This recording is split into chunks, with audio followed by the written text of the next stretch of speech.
خودی کا سر نہاں لا الہ الا اللہ، خودی کا سر نہاں لا الہ الا اللہ، خودی ہے تیغ فساں لا الہ الا اللہ۔ انسان کا خود کو اور اپنی صلاحیتوں کو پہچاننے کا راز یہ ہے کہ اللہ کے سوا کوئی عبادت کے لائق نہیں۔ خودی کی تلوار اسی کلمے پر تیز ہوتی ہے، یعنی توحید کے بغیر خودی بیکار ہے۔ یہ دور اپنے ابراہیم کی تلاش میں ہے، یہ دور اپنے ابراہیم کی تلاش میں ہے، صنم خدا ہے جہاں لا الہ الا اللہ۔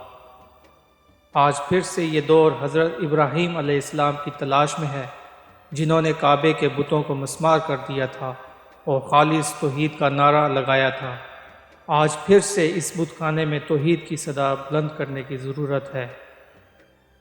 کیا ہے تو نے متاع غرور کا سودا، کیا ہے تو نے متاع غرور کا سودا، فریب سود و زیاں لا الہ الا اللہ۔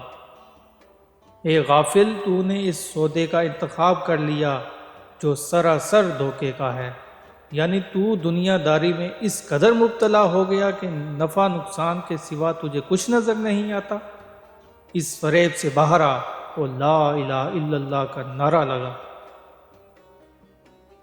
یہ مال و دولت دنیا، یہ رشتہ و پیوند، یہ مال و دولت دنیا، یہ رشتہ و پیوند، بتان وہم و گما لا الہ الا اللہ۔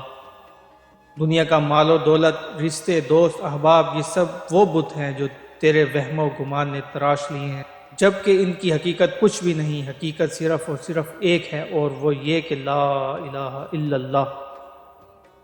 خرد ہوئی ہے زمان و مکان کی زناری، خرد ہوئی ہے زمان و مکان کی زناری، نہ ہے زمان نہ مکان لا الہ الا اللہ۔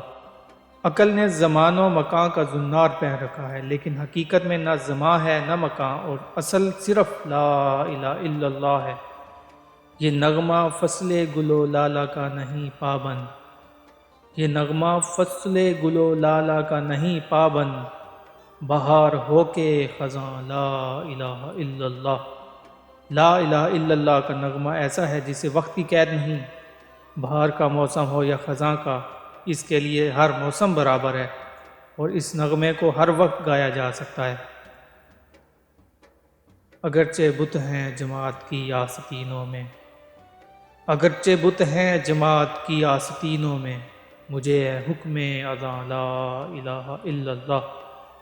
اگرچہ قوم کے افراد نے اپنی آستینوں میں غیر اسلامی تہذیب، رنگ، نسل، عقیدے اور کئی قسم کے بت چھپا رکھے ہیں، لیکن مجھے یہ حکم ملا کہ میں اذان دوں اور اس تمام بتوں کو پاش پاش کر دوں اور قوم کو سچی اسلامی زندگی کا شعور بخشوں۔